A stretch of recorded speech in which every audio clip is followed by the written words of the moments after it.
자, 이제 공부하시면 할수록 양이 쌓이니까 좀씩 어려워지죠. 네, 계속 반복할 거니까 뭐 굳이 고민 안 하셔도 됩니다. 그리고 시험은 아무튼 우린 60점 넘으면 되죠. 이거 넘기는 비교적 쉽습니다. 이거 넘기 쉬워요. 우리 시험에 80점이라면 보통 5년 이상 공부해야 돼요. 그럴 것 같죠? 근데 이것은 1년 안에 할 수 있습니다. 그래서 예전에 제가 첫날 말씀드렸죠. 60점 맞기 쉬워요. 24문제 맞추면 되잖아요. 40문제에서 그러죠? 그러면 맞고 틀리고 하다가 실수로 한 4개 맞춰버리면 학교 갑니다 이거. 그럼 60점 딱 나와 이거. 그러니까 2문제 중에 하나만 맞힌다 생각하면 돼요. 그러게 좀 마음을 그래 편안하게 가세요. 2학년 하는 거 긍정적으로 하셔야지. 내가 이걸 왜 이렇게 어려운 게 많지? 어려운 거 안 하면 돼요. 그리고 쉬운 거 하면 되는 겁니다. 근데 좀 사람마다 어렵고 쉽고가 부분이 다 다르겠죠. 그러니까 또 자기 생각을 난 여기가 쉽다고 강요할 필요도 없어요. 그냥 자기가 쉬운 거 위주로 일단 정리하면 됩니다. 내가 모든 과목마다 내가 쉬운 부분이 있겠죠. 거기만 딱 정확 정리해도 일단 60점 맞아요. 근데 좀 불안하니까 네가 좀 어려운 부분도 약간 플러스 몇 개씩 하면 되는 겁니다. 그래서 과목마다 제일 쉬운 것만 골라서 하세요 일단. 그러게 하면 쉬워집니다 시험이. 자, 이제 190페이지 보시면 이제 담보물권이 있죠. 담보물권은 유치권, 질권, 저당권 세 가지 중에 질권은 시험 범위 아니라 했습니다. 그래서 우리는 유치권과 저당권 두 가지만 공부합니다. 그럼 자 190페이지는 네모 1번 담보물권의 통유성 있나요? 통유성이란 공통된 특성입니다. 담보물권의 공통된 특성을 통유성이랍니다. 그럼 자 우리가 돈을 빌리면 담보제도가 있는데 혹시 빌려준 돈 못 받을까봐 담보를 많이 설정합니다. 그럼 담보는 인적 담보와 물적 담보가 있어요.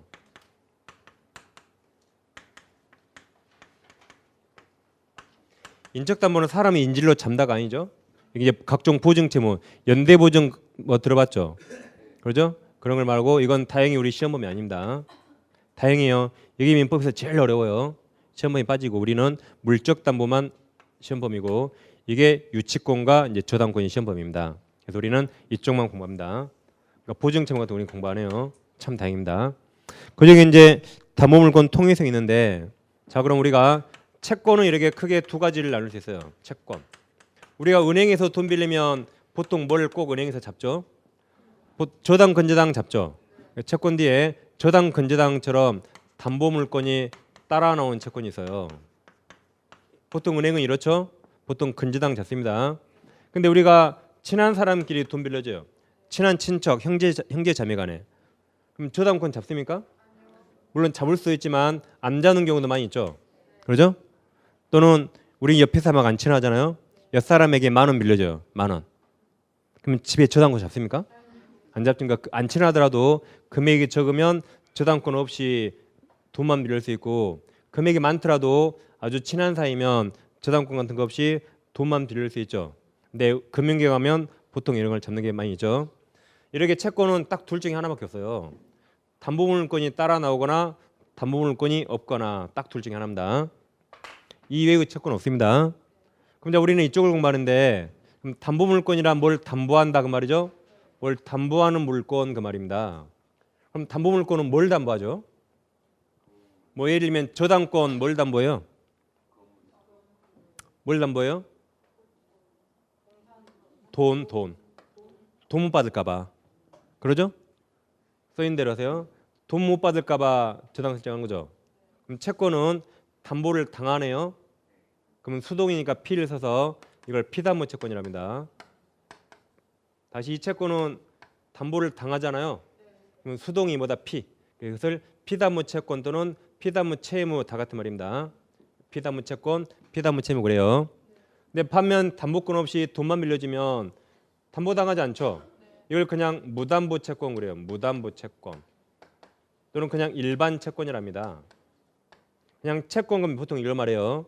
그래서 이거 뒤에 담보권이 따라 나오면 그것을 피담보 채권, 피담보 채무를 합니다. 그럼 우리는 이제 이쪽을 공부하니까 이쪽을 예를 들어오면 만약에 가백이 X라는 부동산이 있어요. 근데 을로부터 3억을 빌립니다. 3억 채권. 그럼 을은 혹시 돈 못 받을까 봐 뭔가 담보를 가지면 좋겠죠. 그래서 갑과 합의해서 이 부동산을 을 앞으로 저당권 설정한다 해보세요. 그래서 을 앞으로 저당권 등기를 했다 해보세요. 그럼 누가 설정자죠? 갑 시오 소유자가 설정자예요. 얘가 설정자고 을은 타인 부동산에 저당권을 취득하죠. 얘를 무슨 권자 저당권자랍니다. 그럼 이 그림에서 자 저당권은 물권이지만 이게 주된 권리예요. 을은 돈 못 받을까 봐 이거 하는 거죠. 그래서 이게 주된 권리고 이게 종된 권리입니다. 따라서 여기서 주종을 따져보자면 어떤 게 주된 권리예요? 채권이 주된 권리. 돈 못 받을까 봐 저당 설정하죠. 돈도 안 빌리는데 저당 설정합니까? 그러지 않죠. 이게 주된 권리예요. 주된 권리고 이게 종된 권리예요. 종된 권리. 따라 나온 권리. 엄마 자식 따지면 엄마가 있어야 자식이 나오겠죠. 이게 모권, 엄마 권리예요. 얘가 자식 차권입니다. 그래서 채권이지만 이게 주된 권리예요. 돈 안 빌리면 저당권 같은 건 나올 수 없는 겁니다. 그럼 이 그림에서 을은 현재 3억 채권도 있고 그걸 담보하기 위한 종된 권리 저당권도 있죠. 그래서 을은 현재 채권도 있고 그걸 담보하기 위한 저당권도 있습니다. 근데 여기서 갑이 을에게 3억을 다 갚았네요. 3억을 변제하면 채권 소멸하죠. 이제 저당권 필요 있어요, 없어요? 필요 없죠? 이거 자동으로 소멸합니다. 이걸 부종성 그래요. 그래서 부종성이란 저당권은 반드시 앞에 뭐가 있어야 돼요? 채권이 있어야 됩니다. 돈 못 받을까 봐 설정한 거죠. 내 채권이 어떤 사유로 소멸하면 이거 필요 없죠? 이것도 무조건 소멸하는 겁니다. 이걸 부종성 그래요. 그 다음 다시 을에게는 채권도 있고 저당권도 있습니다. 우리 A라는 사람에게 이 채권을 넘긴다 그래요. 채권을 양도한다. 채권을 이전한다, 양도한다. 이전한단 말입니다. 그럼 아무 말 없으면 이게 종된 권리죠. 그럼 주된 권리 넘어가면 종된 권리도 이게 따라갑니다. 그래서 아무 말 없으면 저당권 양도 이전도 여기에 포함시켜요. 판례가. 그럼 A는 채권을 넘겨받고 저당권 넘겨받으려면 저당권 물권이죠. 양도는 법률행위예요, 법률 규정이에요. 둘이 원해서 합니까? 법에서 시켰습니까? 둘이 원해서 하죠. 그럼 법률행위죠? 그럼 뭐 해야 된다? 등기, 저당권 이전 등기 해야 됩니다. 그럼 얘는 채권과 저당권을 취득해요. 이처럼 주된 권리가 넘어가면 종된 권리 따라갑니다. 이것을 수반성 그래요. 수반성. 다시 주된 권리 채권이 넘어가면 특약이 없는 한 저당권 함께 따라가요. 이걸 뭐라 한다? 수반성, 수반성이랍니다. 그러니까 이제 시험용을 하면 봐보세요. 채권이 엄마죠. 엄마가 있어야 자식이 나오죠.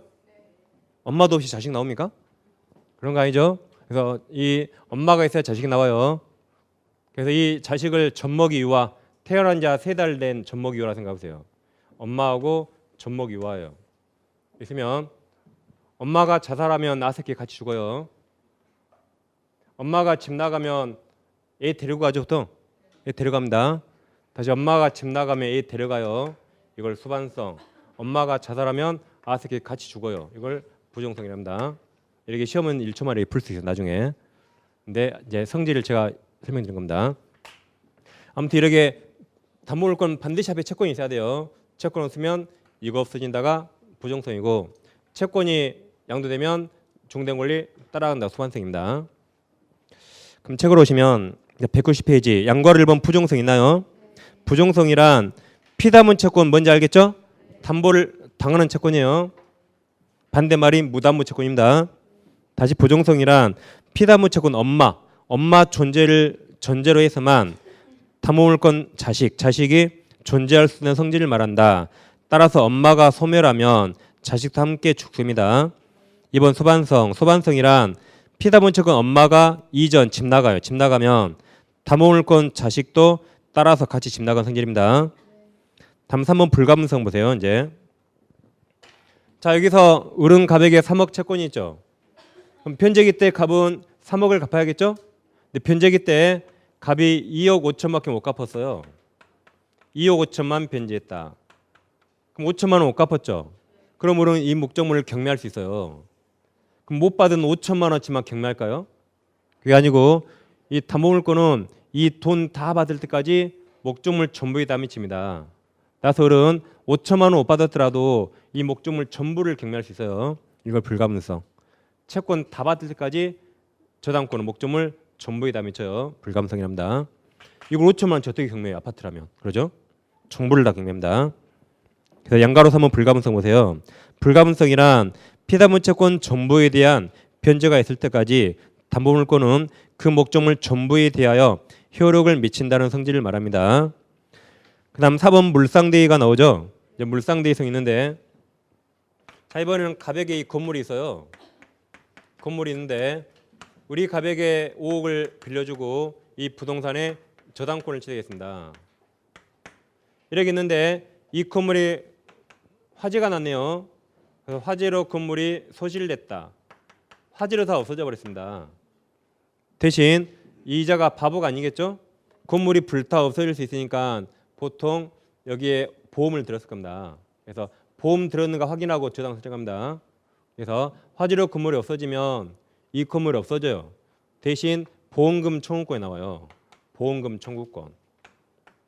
그럼 이 돈이 갑에게 가기 전에 우리 이 돈을 압류합니다. 압류해서 저당 목적물이 없어지고 대신 생긴 이 가치역 변형물을 갑 대신 을이 대신 받아가요. 그것을 물상대의, 물건 이외에 대위한다고 표현합니다. 이런 성질을 물상대의 그래요. 근데 동그라미 1번. 목적물이 멸실돼선 공용징수가 수용이에요. 수용. 토지라면 토지가 불타 없어질 수 있나요?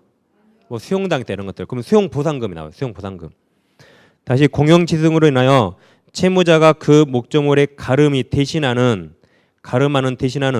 금전기타 물건을 취득하게 될 때 그 금전기타 물건에 대해서 담보물권이 존속하는 성질을 말한다. 예컨대 저당권 설치된 건물의 화재 설정 경우 저당권자 을은 건물이 소실되면서 화재 보험금이 발생했다면 이를 압류 동그라미 압류해서 자신 채권을 해소할 수 있어요. 근데 동그라미 2번을 보시면 우선 변제권이 인정되는 담보물권에만 물상대가 인정돼요. 인정되므로 우선 변제권이 없는 유치권 동그라십니다. 유치권에는 인정되지 않는다. 좀 이따 보겠지만 아까 우선 변제권은 법에 써 있는 권리만 있다 그랬죠. 전세권에 써 있었죠.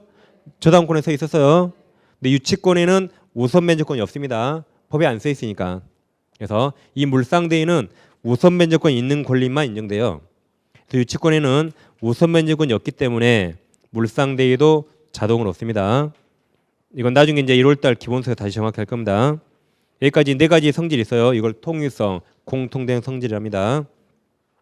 그중에 이제 우리는 오른쪽에 유치권을 먼저 공부합니다. 유치권. 먼저 의에서 320조 있나요?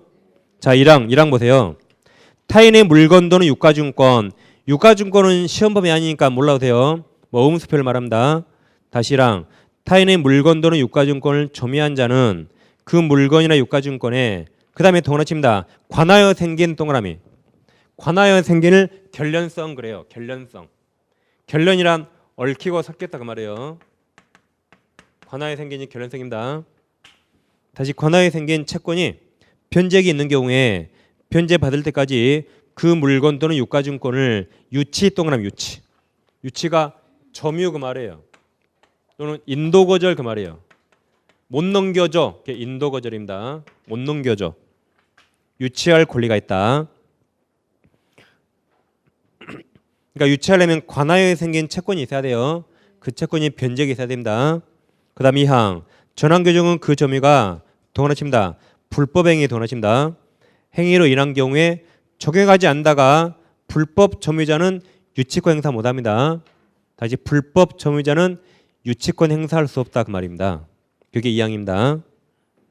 그럼 이제부터 유치권을 공부할 텐데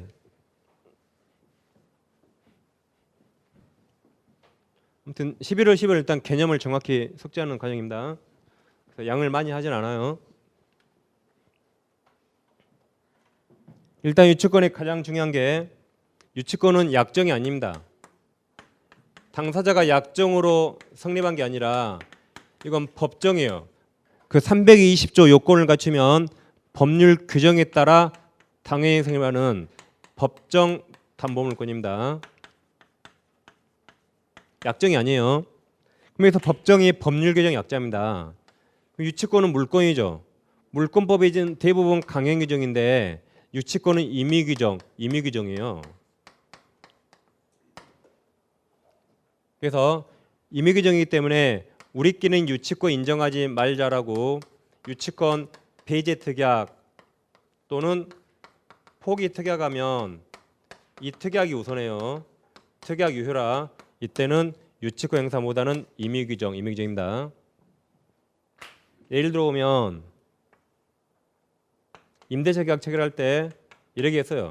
임대차가 끝나면 임차인이 목적물을 원상복구하기로 약정했습니다.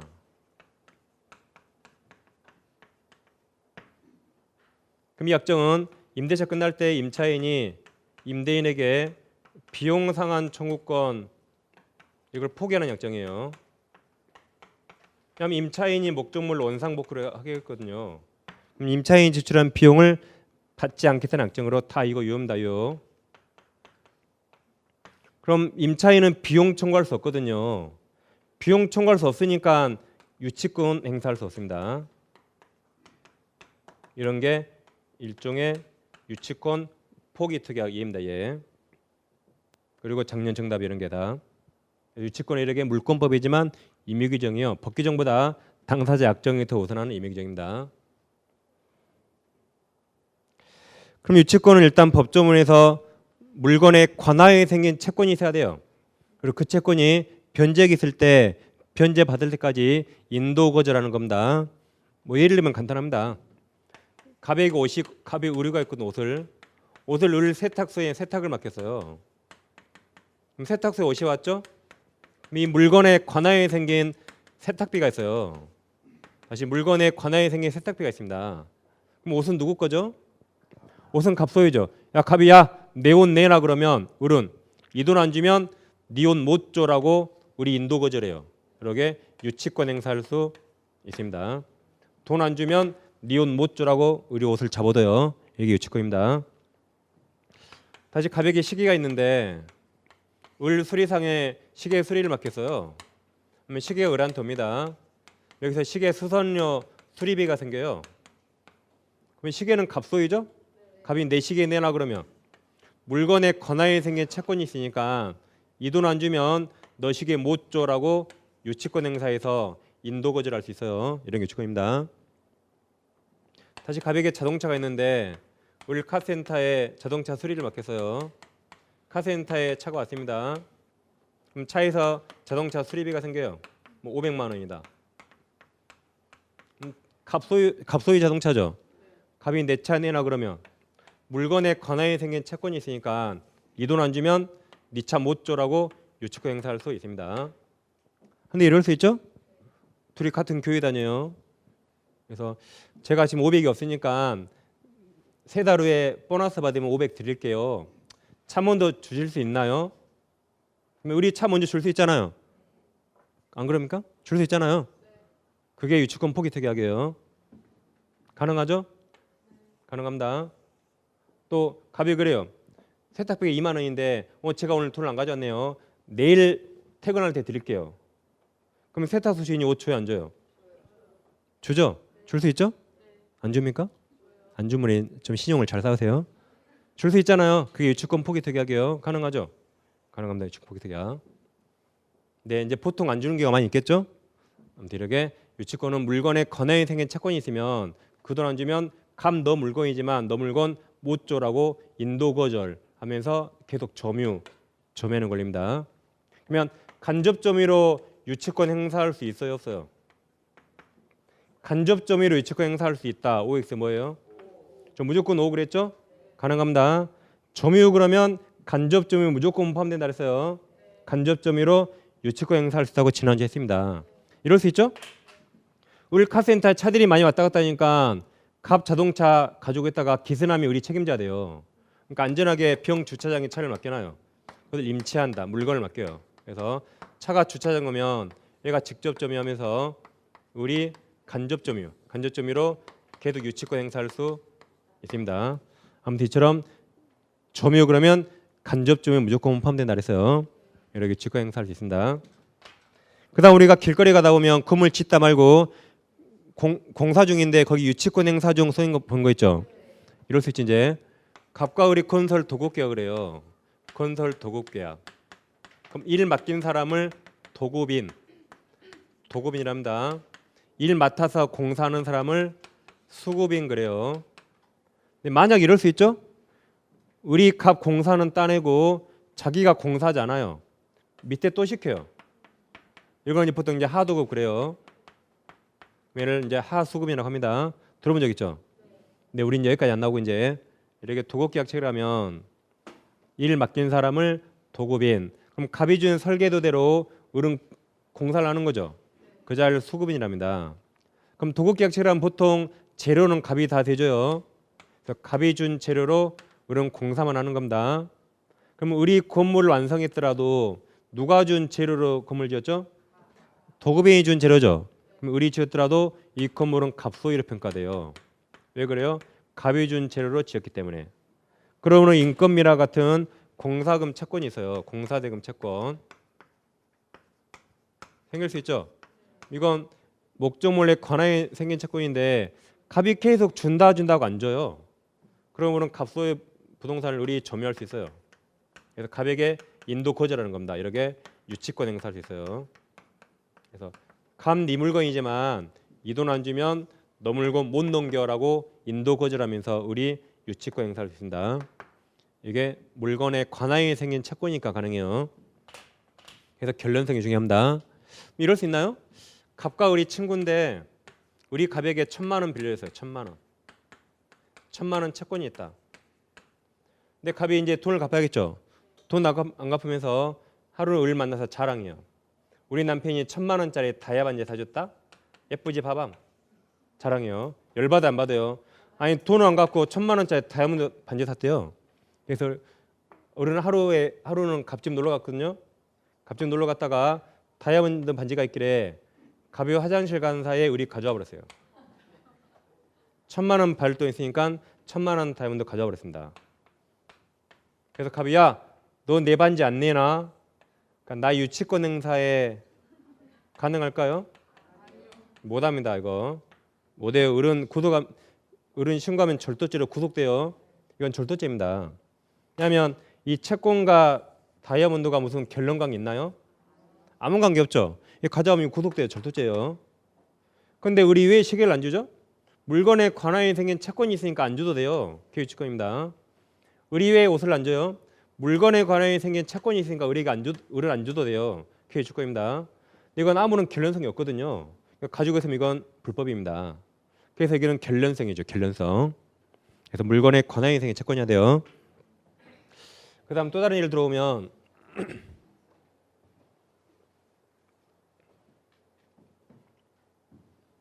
이제 갑소유 부동산을 을이 임대차 했습니다. 임대차하면 점유자가 누구죠? 점유자. 둘 다. 얘가 직접 점유자, 얘가 간접 점유 그랬죠. 그럼 우리 목적물을 직접 점유하다가 우리 갑소유 목적물에 필요비나 유익비를 지출했대요. 필요비, 유익비를 지출하면 을은 나중에 비용 상환 청구할 수 있어요. 비용 상환 청구할 수 있다. 그럼 이 필요비, 유익비는 물건의 권하에 생긴 채권입니다. 그래서 갑이 돈 안 주면 을이 유치권 행사할 수 있어요. 그래서 기간 끝났더라도 못 나가라고 유치권 행사할 수 있습니다. 그래서 을은 갑에게 부동산을 안 돌려주고 우리 계속 점유할 수 있어요. 이처럼 필요비나 유익비도 물건의 권하에 생긴 채권으로 유치권이 인정됩니다. 이래 인정되는데 이게 원칙인데 다만 만약 갑과 을이 임대차하면서 이런 약정을 했다면 그때는 유치권 포기 특약을 유효합니다. 그때는 을은 갑에게 비용 받기로 포기한 거예요. 그럼 돈 달라고 못하니까 이때는 유치권 행사 못합니다. 이런 약정 안 했을 때 을은 갑에게 비용 청구할 수 있고 유치권 행사할 수 있어요. 여기 원칙과 예외 이렇게 잘 보시면 되겠습니다. 근데 실생활에는 거의 이런 약정을 하거든요. 근데 이게 원칙이 아니에요. 이건 예외입니다. 이게 원칙이에요. 원칙. 이런 약정 했을 때 예외적으로 이게 통합니다. 그래서 원칙과 예를 잘 비교하셔야 돼요. 자, 그럼 이제 법조문이 무슨 말인지 사례를 통해 보셨죠? 그럼 밑에 동그라미 1번 세 줄 다 체크하시고 이 동그라미 2번 유치권은 물권이죠. 그래서 누구에게나 반환을 거부할 수 있는 반면 우선 변제권이 인정되지 않으므로 물상대성은 인정되지 않는다. 즉 유치권은 법조문 몇 개밖에 없지만 아무튼 기본서 보더라도 유치권에는 우선 변제권이 있다는 말이 없어요. 그래서 인정 안 됩니다.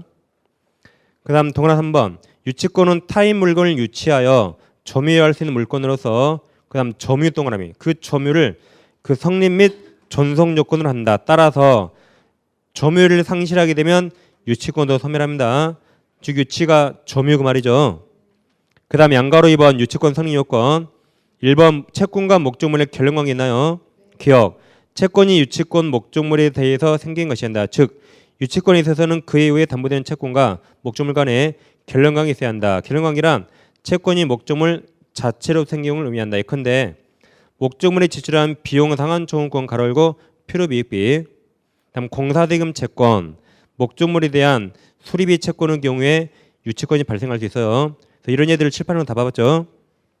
그 다음 2번 채권이 변제에게 도래하겠죠. 돈 갚아야 할 수 있어야겠죠. 돈 안 갚을 때 하는 겁니다. 그래서 밑에 두 줄 체크하고 읽어보세요. 다음 3번 유치권자의 점유죠. 기억 유치권에서 점유는 적고한 점유해야 된다. 아까 법조문 320조 2항에서 불법행위 떠나셨죠. 그러니까 불법 점유자는 유치권 행사 못해요. 그래서 적법 점유해야 유치권 행사 가능합니다. 그럼 잡아보세요. 그럼 불법 점유자는 이자가 비용을 지출했다. 불법 점유하면서 비용을 지출했어요. 그럼 소유자에게 비용 청구할 수 있어요, 없어요? 자기가 불법 점유하다가 비용을 지출했어요. 소유자가 돌려줄 때 비용 달라고 청구할 수 있어요, 없어요? 청구할 수 있죠? 뒤에 바로 읽어보셨네. 청구할 수 있습니까? 청구할 수 있어요. 왜 있죠? 우리가 외웠으니까. 그래 지난주에 외웠어요. 우리가. 뭐라고 했죠? 그렇죠. 도둑놈도 비용 청구할 수 있다라고. 도둑놈도 비용 청구할 수 있어요. 그러니까 제가 외우도록 하겠습니다. 안 그러면 뭐 도둑놈이 비용을 청구해? 라고 틀린 겁니다. 도둑놈 비용 청구할 수 있어요. 단 청구할 수 있지만 이거 받기 위해서 유치권 행사 못하는 겁니다. 이걸 행사 못하는 거지 비용 청구할 수 있어요. 근데 적법 점유자는 비용 청구할 수 있고 유치권 행사할 수 있어요. 불법 점유자는 도둑놈도 청구할 수 있지만 단 이걸 받기 위해서 유치권 행사 못하는 겁니다. 네, 그 다음 문장 그래서 따라서 불법 점유자는 비용을 상한은 청구할 수 있으나 유치권 행사할 수 없다. 다음 디귿 유치권자 점유는 제3자에게 보관을 맡긴 형태인 간접 점유에 떠나십니다. 아까 병에게 차를 맡겼죠. 이것도 모방 가능합니다. 그 다음 페이지 동그라미 4번 배제 특약 부존재가 여기에요. 배제나 포기 약정하면 유효니까 이 특약이 없어야만 유치권이 성립합니다. 그래서 자 4번 보세요. 유치권은 법정 담보물권이지만 임의규정 떠나십니다. 임의규정이므로 당사자 사이에 유치권 발생 배제 특약은 유효도거나 유효이다. 따라서 유치권이 발생하려면 유치권 발생 배제하는 특약이 없어야 합니다. 다음 양가로 3 유치권 효력에서 1번 유치권자 권리 있나요? 기억 유치권자는 채권 전액을 변제받을 때까지 목적물 유치할 수 있죠?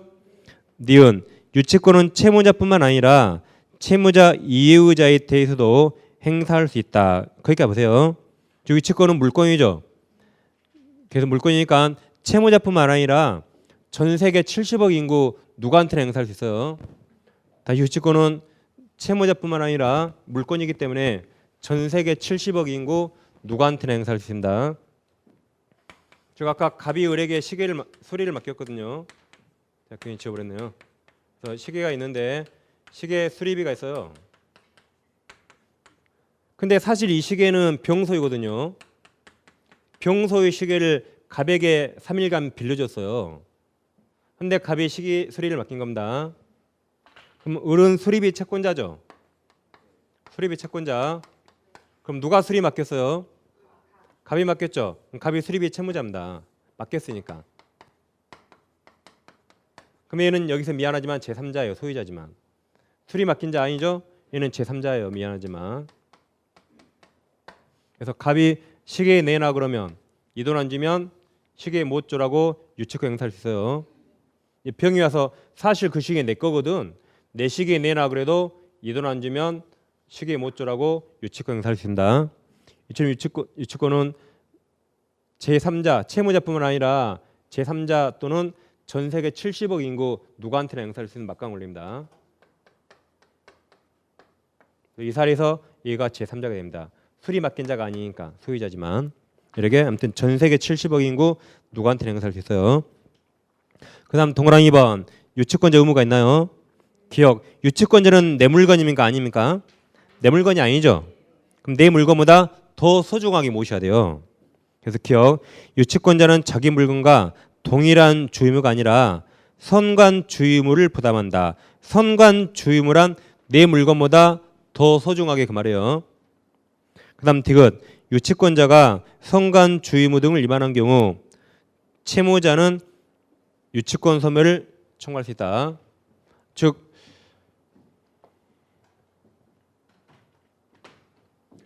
갑이 을에게 자동차 수리를 맡겼죠. 수리비에 갑이 못 주고 있으면 을은 유치권 행사할 수 있죠. 그럼 을은 자동차를 내 재산보다 소중하게 다뤄야 돼요. 근데 을이 막 자동차를 자기가 타고 다녀요 밤에. 그러면 갑은 채무자는 유치권 소멸 청구해서 차 받아올 수 있습니다. 이렇게 소중하게 다뤄. 소중하게. 내 거 아니니까. 그 다음에 동그라미 3번 유치가 점유 그 말이죠. 그래서 점유를 상실하게 되면 유치권도 아까 소멸한다 그랬죠. 이 소멸사입니다. 아니 죄송한데요. 죄송해요. 아까 동그라미 2번이죠. 다시 동그라미 2번. 동그라미에서 기억과 디귿 보셨나요? 그 다음 양가로 4번 유치권 소멸. 유치권도 담보물권이죠. 그럼 1번 엄마가 죽으면 유치권 자식도 죽어요. 3번 점유를 상실하게 되면 유치권 소멸합니다. 그래서 유치권이 무슨 의미인가? 일단 아까 이 사례를 일단 이해하시면 되겠습니다. 일단은. 그다음 오른쪽에 이제 저당권 나옵니까? 그러니까 유치권은 점유예요, 안 해요? 유치가 점유 그 말이죠. 단 경매에서 우선 면제권 없습니다. 책이 없어요. 그래서 유치권은 유치가 점유 그 말이라 목적물을 점유하지만 경매에서 우선 면제권 없습니다. 근데 지금 구마실 저당권은 완전히 달라요. 저당권은 점유하는 권리가 아니에요. 단 경매에서 우선 면제권이 있습니다. 성질이 완전히 다릅니다. 근데 저당권 이런 거죠. 갑이 을에게 3억을 빌린다. 그럼 채권자는 혹시 못 받을지 모르니까 뭔가 담보가 있으면 좋겠죠. 갑에게 부동산이 있다면 이 부동산을 을에게 담보로 맡기는 계약합니다. 그걸 보통 저당권 설정 계약 그래요. 갑과 을이 저당권이라는 설정 계약을 합니다. 그럼 계약은 법률행위죠. 저당권은 물권이에요. 이처럼 우리 법률행위로 물권을 취득하려면 뭘 해야 한다? 등기. 그래서 을 앞으로 저당권 등기를 하게 되면 우리 저당권을 취득합니다. 그럼 우리는 보통 이자 약정했을 수 있잖아요. 그러죠? 그럼 갑이 만약에 변제기 때 돈 다 갚으면 을은 저당권을 말소해 주면 되죠. 대신 그동안에 이자 수익을 노렸죠. 근데 갑이 돈을 안 갚네요. 그럼 을은 목적물 경매에서 경매 대가에서 우선 면제 받을 수 있습니다. 이런 권리가 저당권이에요. 그러니까 혹시 돈 못 받을까 봐 설정해뒀다가 갑이 돈 잘 갚으면 그동안 이자 수익을 취득하고 이거 없애주면 돼요.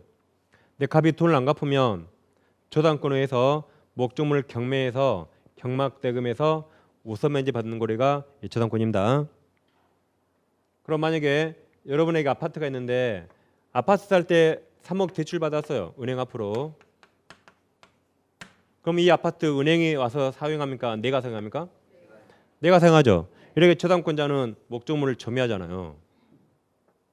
단 돈 안 갚으면 경매에서 우선 면제만 받는 겁니다. 이게 저당권이에요. 그럼 자 갑이 3억 대출 받아서 아파트 샀죠. 근데 자기가 살지 않고 A에게 임대차 있네요. 그래서 A에게 매달 월세가 차임, 월세가 나와요. 그럼 이 월세를 은행이 가져갑니까? 갑이 가져갑니까? 갑이 가져가죠. 이처럼 은행은 저당권자는 목적물을 점유하지 않으니까 이 과실에 손댈 수 없어요. 저당권은 과실에 미치지 않습니다. 이 월세를 누가 가져가요? 법정 과실을 갑이 가져가지 은행이 가져간 거 아니죠. 이처럼 저당권은 점유하지 않기 때문에 저당권 효력은 목적물에 생긴 과실에 저당권 효력이 미치지 않는 게 원칙입니다. 과실은 이 채무자가 취득해요. 이게 저당권입니다. 물론 다 아시겠지만 그렇게 봤어요. 그럼 자 193페이지는 이제 1번 의의 및 법적 성질 있나요? 그럼 356조 봐볼게요. 저당권 내용. 저당권자는 채무자 또는 제3자 동그라미 제3자가 조물을 이전하지 아니하고 채무 담보로 제공한 부동산에 대해서 다른 채권자보다 자기 채권에 이렇게 우선 변제 받을 권리 있다고 써 있죠. 이래 법에 써 있는 권리만 있다 그랬어요. 그럼 제3자의 또 하나 쳤네요. 일반적으로 채무자가 내 부동산을 저당 설정하죠. 그죠? 사실 일반적으로 채무자가 내 부동산을 저당 설정합니다. 근데 그렇지 않을 수 있겠죠?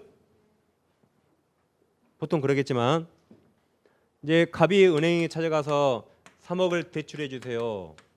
그러니까 은행이 담보 있나요? 그래요. 담보 있나요? 갑이 없는데요. 그래서 갑이 신용대출도 안 돼요. 그럼 은행 직원이 뭐랄까요? 담보가 없대요. 3억 빌 담보가. 그럼 은행 직원 뭐라고 했어요? 당신은 대출을 못 받으니까 가라 그럽니까? 대부분 그래요.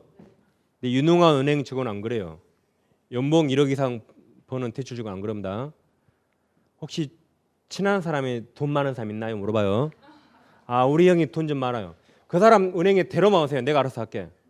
그래서 갑 형이 이제 형 은행에 잠깐 와보래 데려가요. 그럼 요즘은 이 애가 안 꼬셔요.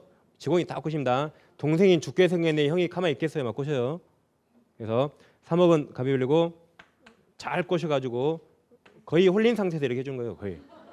나와서 내가 뭐 하는지도 몰라요. 선수들은 그럽니다. 그래서 내 부동산을 저당권 설정해 버립니다. 큰일 날 놈이죠. 거의 이용감. 그러죠? 그래서 은행 앞으로 저당권 딱 받아버립니다. 그러면 채권자는 은행이죠. 그렇죠? 채무자는 갑이죠. 돈은 갑이 사용하고 병이 사용하지 않습니다. 채무자는 갑인데 얘는 채무자가 아니지만 내 물건으로 이렇게 저당권 같은 보증만 쓴 사람이죠. 이자를 물건으로 보증에 따라서 물상보증이랍니다. 물상보증이 물건으로 보증 샀다. 그러면 시험에서는 얘는 채무자 아니에요. 채무자는 별도로 있습니다. 채무자 아니에요. 얘는 앞으로 물상보증이 나오면 채무자 아니다라고 읽으셔야 돼요. 얼마나 불쌍해요. 그렇죠? 거의 이용감이에요. 그래서 제3자에 동원하셨죠. 그 자를 뭐란다? 물상보증인. 채무자 아니에요. 그래서 밑에 동그라미 1번 네 줄만 체크하고 읽어보세요. 다음 밑에 동그라미 2번을 보세요. 저당권 설정자가 소유자 시옷 설정자와 저당권자의 동그라미 두 개 칩니다. 첫째 동그라미가 저당권 설정 계약 동그라미 하시고 그 뒤에 저당권 설정 등기 동그라미. 등기로 발생하는 약정 담보물권이 원칙에 예컨대 갑이 은행으로부터 대출받으면서 자신 소유 건물의 저당권 설정 계약을 하고 저당권 설정 등기한 경우 채무자 갑을 저당권 설정자 소유자 채권자 을을 저당권자로 합니다. 다음 3번 저당권은 아까 통일성이 다 있어요. 부정성, 수반성, 불가분성, 물상대에 다 있습니다. 그 다음 양괄호 2번 저당권 객체가 있나요?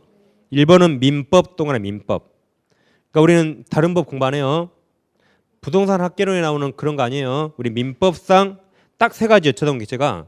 부동산 동그라미 토지 건물. 그다음에 지상권, 전세권 딱 세 가지입니다. 지역권 X.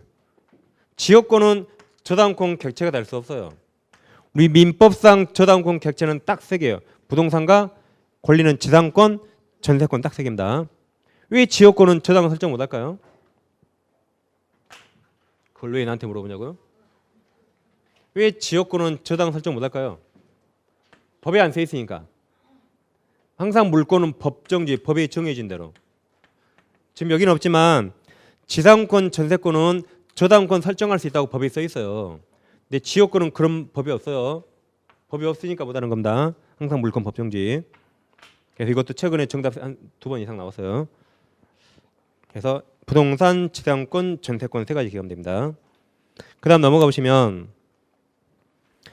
이제 194페이지입니다.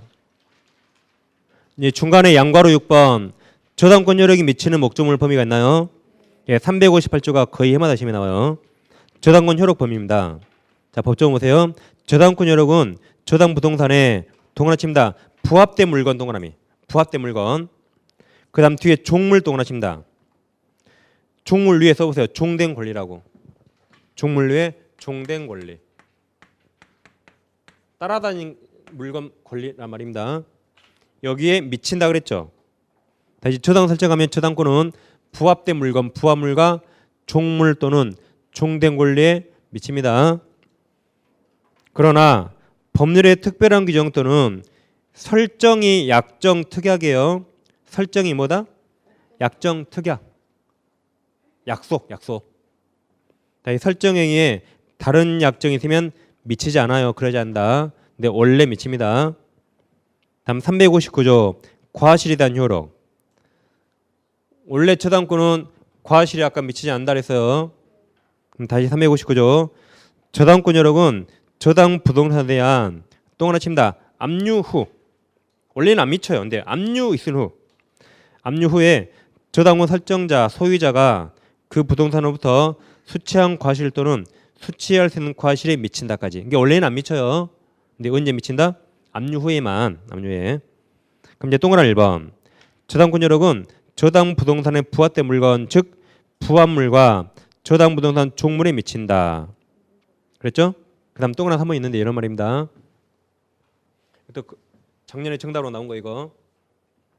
거의 아무튼 해마다 나온다 생각하시면 돼요. 부동산 토지 건물이 있다면 이 토지 건물의 첫째 저당권이 나왔거든요. 저당권을 설정했다. 그 다음에 이 부동산의 두 번째로 시간축 두 번째 부합물, 부합된 물건이 나오거나 또는 종된 물건이 나오거나 또는 종된 권리가 나와요. 그러면 저당권 설정한 된 다음에 나오더라도 시간축이 두 번째 나왔죠. 그러더라도 저당권은 여기까지 무조건 다 미쳐버립니다. 그래서 저당권자가 경매하면 경락인은 이걸 전부 다 취득해요. 그러니까 부합물, 종물, 종된 권리란 한마디로 이게 내 몸이잖아요. 내 몸이 60kg면 내 몸이 살이 찐 거예요. 살이 10kg 쪘어요. 이제 여러분 공부하시다 보면 느는 건 살밖에 없어요. 맨날 앉아 계시니까. 실력은 별로 안 늘어요. 살은 쭉쭉 늡니다. 그래서 내 몸이 60kg에 10kg 쪘다 해보세요.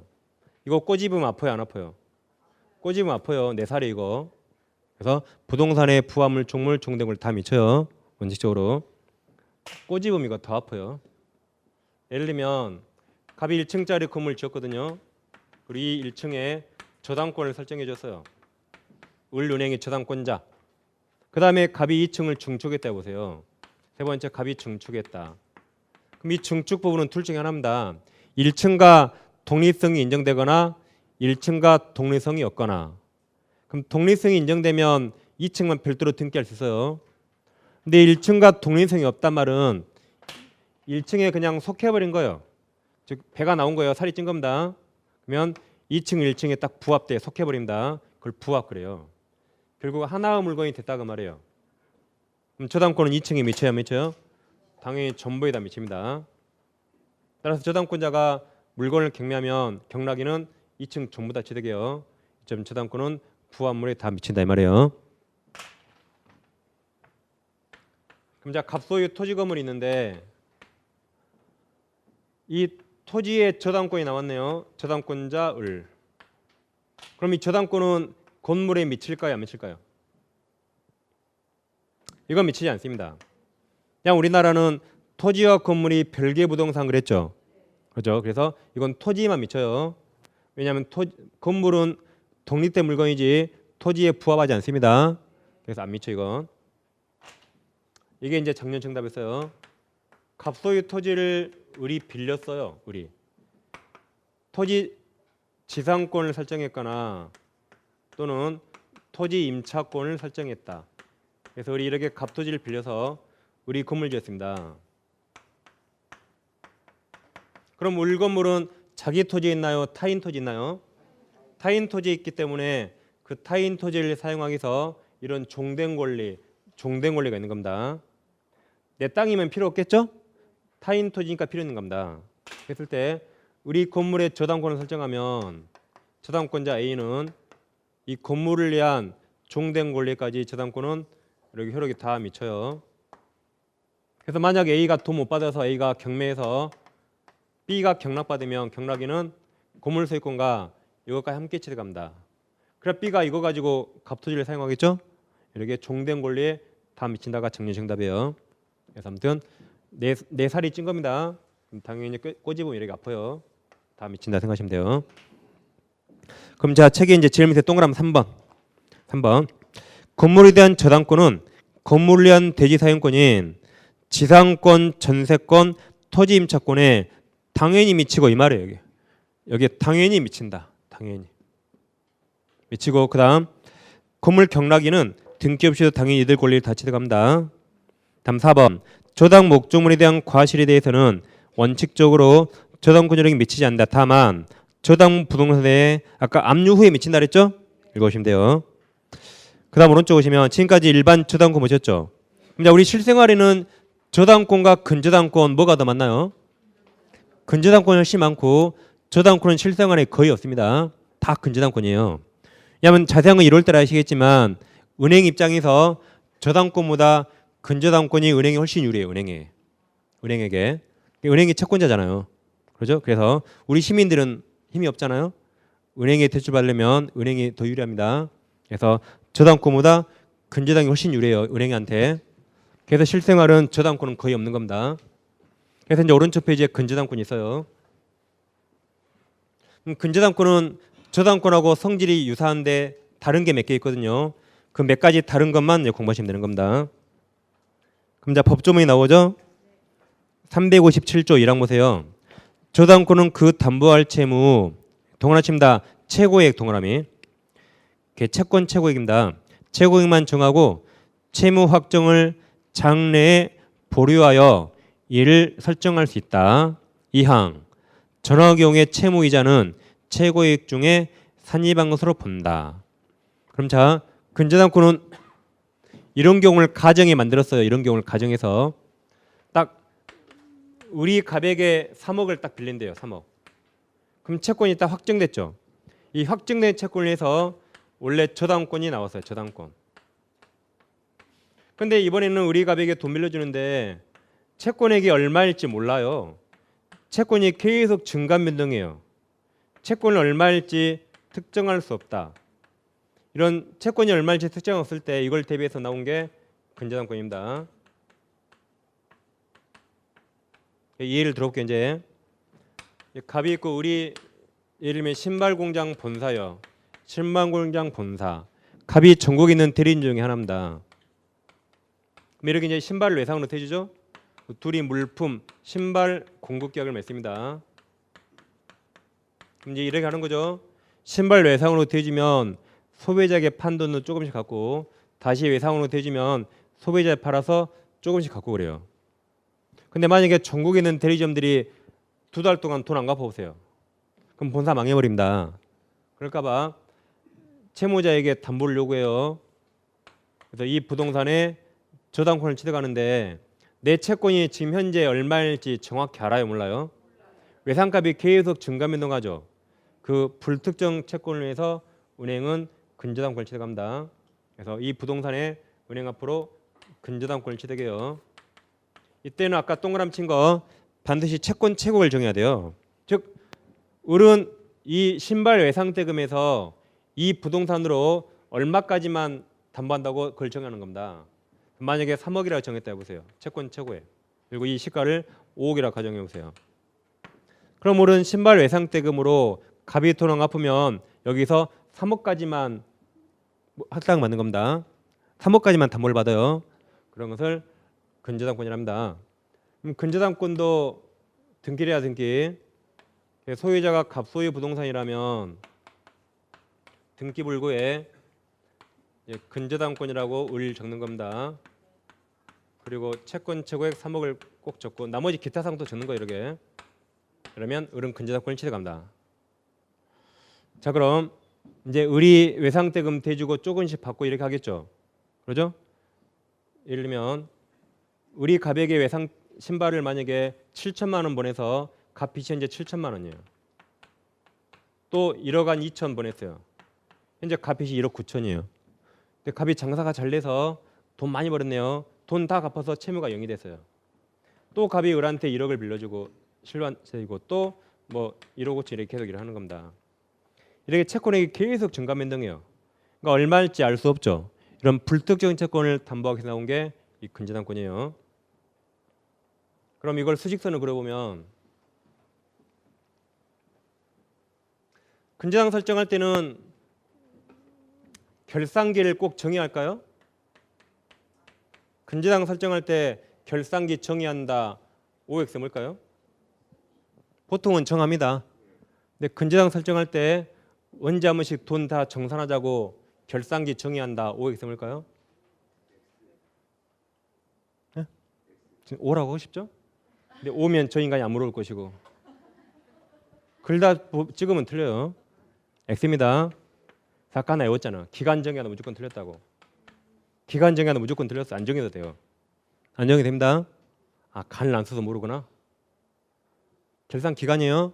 안 정해도 돼요. 안 정해도 됩니다. 그래서 외운 거예요, 이걸 우리가. 근데 보통은 정합니다. 근데 꼭 정할 필요 없다 이 말이에요. 2년마다 한 번씩 돈을 다 털기로 했다 해보세요. 이제 수익선 자 그려볼게요. 뭐 부동산 학개론 다니고 무슨 또 민모션에 수익선 나오네. 그래서 학개론 시간에 그래프에 질렸죠. 아직 그래프 한 번도 안 했나요? 이쪽이 시간이고 이쪽을 채무액이라고 보면 이게 엄청 쉬워 이건. 자, 결산기를 딱 2년 정해놔서 2년마다 한 번씩 돈 털기로 한 겁니다. 그리고 저 X 부동산으로 을은 3억이라는 채권 채액을 딱 정해놨어요. 3억. 즉 갑이 돈 안 갚으면 을은 이 부동산에서 3억어치만 우선 매집 받는 겁니다. 라고 3억이라고 외부에 지금 알려둔 거예요. 그럼 갑 빚이 7천에서 1억 9천 넣었다가 일시적으로 0이 돼요. 올라가 1억 막 되는 겁니다. 이렇게. 그럼 2년에 한 번씩 결제하기로 했잖아요. 그럼 2년 딱 됐을 때 갑 빚이 2억 5천이라면 갑은 을에게 2억 5천 갚아야 돼요.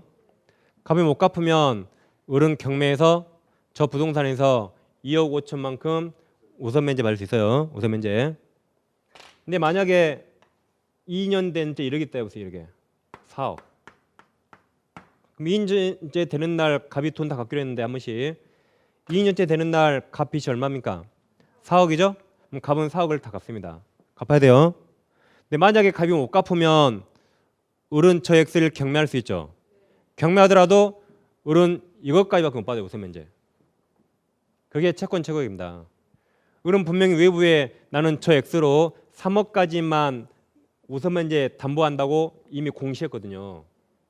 그러면 을이 받아야 할 돈이 4억까지 늘어나서 을이 경매하더라도 을은 여기까지밖에 우선 면제 못 받아요. 그럼 1억은 을은 우선 면제 못 받습니다. 경매에서 10원도 못 받을 가능성이 있어요. 이렇게 우선 면제를 딱 공시한 이유가 아니 채권 채권을 공시한 이유가 나는 저 부동산은 여기까지만 우선 면제 받는다고 알리는 겁니다. 그래야 또 밑에 누가 들어올 거 아니에요. 그러겠죠? 뭐 저당권자평, 뭐 채권에 5천만 원 이런 식으로. 그러면 을은 저 X에서 3억까지만 받고 나머지는 병보다 늦게 받는 겁니다. 이렇게 채권 채권을 알리는 겁니다. 저 부동산에서 얼마까지만 우선 변제 받는다라고 그 마지노선을 정한 겁니다. 그러니까 을은 갑채무가 노란색 넘어가기 이렇게 내버려두면 안 되겠죠. 그렇죠? 이런 게 근저당권입니다. 이 증감 변동한 채권을 위해서 나온 거예요. 그럼 법조 밑에 양거를 본 의의 특징 보세요. 1번 계속적 거래관계로 발생하는 불특정 다수 채권을 가로쳐 보세요. 최고액 한도 내에서 가로칩니다. 다음 담보하기 위한 저당권을 근저당이라 한다. 양괄호 2번을 보세요. 근저당 설치 등기. 1번은 동그라미 칩니다. 크게 쳐보세요. 근저당이라는 취지 동그라미. 다시 근저당이라는 취지 동그라미. 그리고 채권 최고액 동그라미 칩니다. 이것을 반드시 등기해야 돼요. 봐보세요. 이게 채권 최고액 등기돼 있나요? 채권 최고액 등기돼 있죠. 그 다음 근저당이라는 취지 등기돼 있는 것 같아요. 그렇죠. 돼 있어요. 이 글자 쓰란 말이에요. 이거 근. 안 쓰면 그냥 저당권이에요. 근저당 취지 적으란 말이 근 쓰라면 근. 그래야 제3자가 근저당이 아니까. 그게 근저당의 취지입니다. 다시 1번. 근저당이라는 취지와 채권책을 반드시 등기해야 돼요. 다만 이자는 최고이익 중에 당연히 상입된 것이므로 별도로 등기할 필요 없습니다. 그리고 동그라미 2번. 존속기간이나 결산기는 의무적 사항이므로 즉 안 적어도 돼요. 안 정해도 된다. 따라서 등기하지 않아도 무방하다까지. 그러니까 기간 안 중요하니까 안 정해도 되고 등기부에 안 적어도 돼요. 안 중요하니까. 그래서 외우세요. 기간 정의한다 무조건 틀렸다라고. 그 다음 페이지 이제 양괄호 3번 피담보 채권이 계속 증감 변동하다가 언젠가 확정돼야지 갑이 그 돈을 갚겠죠. 그러면 아무 일 없으면 이 결산기가 도래하면 갑 채권이 딱 확정이 돼요. 이렇게 갑은 2억 5천 갚으면 되고 이때 갑은 4억 갚으면 되는 겁니다. 언젠가는 확정이 돼야겠죠. 그래서 동그라미 1번 피담보 채권은 설정 계약에서 정한 결산기 도래 즉 2년에 한 번씩 돈을 다 정산하기로 했다. 이런 거. 그 다음에 근저당권 존속기간 만료 이 계약이 완전히 다 끝났대요. 또는 기본계약 해지 신발 공급계약을 그만두기로 했다. 등으로 확정되면까지 사선을 딱 끊어보세요. 했습니까? 그래서 만약에 3억으로 확정됐다. 이제 계속 증감 변동하다가 만약에 3억으로 확정됐어요. 확정되면 이제 일반 저당권으로 이렇게 바뀌어요. 채권이 확정되면 이제 뭘로 바뀐다? 일반 저당권으로 이렇게 바뀌는 겁니다. 그래서 갑은 3억만 갚으면 돼요. 확정되면 확정 후에는 일반 저당권으로 전환된다. 여기까지 보시면 되겠습니다. 그래서 갑자기 저당권이 좀 어려워졌죠? 오늘 아무튼 저당권은 한 두 문제 나오는데 한 문제 맞추면 돼요. 한 문제는 아주 쉽고 한 문제는 아주 어려워요. 한 문제 맞추면 됩니다. 한 문제는 다 줘요 그냥 맞추라고. 그래서 좀 어렵지만 저당권과 근저당권 이해만 하시면 됩니다. 다음 주에 이제 계약법을 하겠습니다. 자, 수고하셨습니다.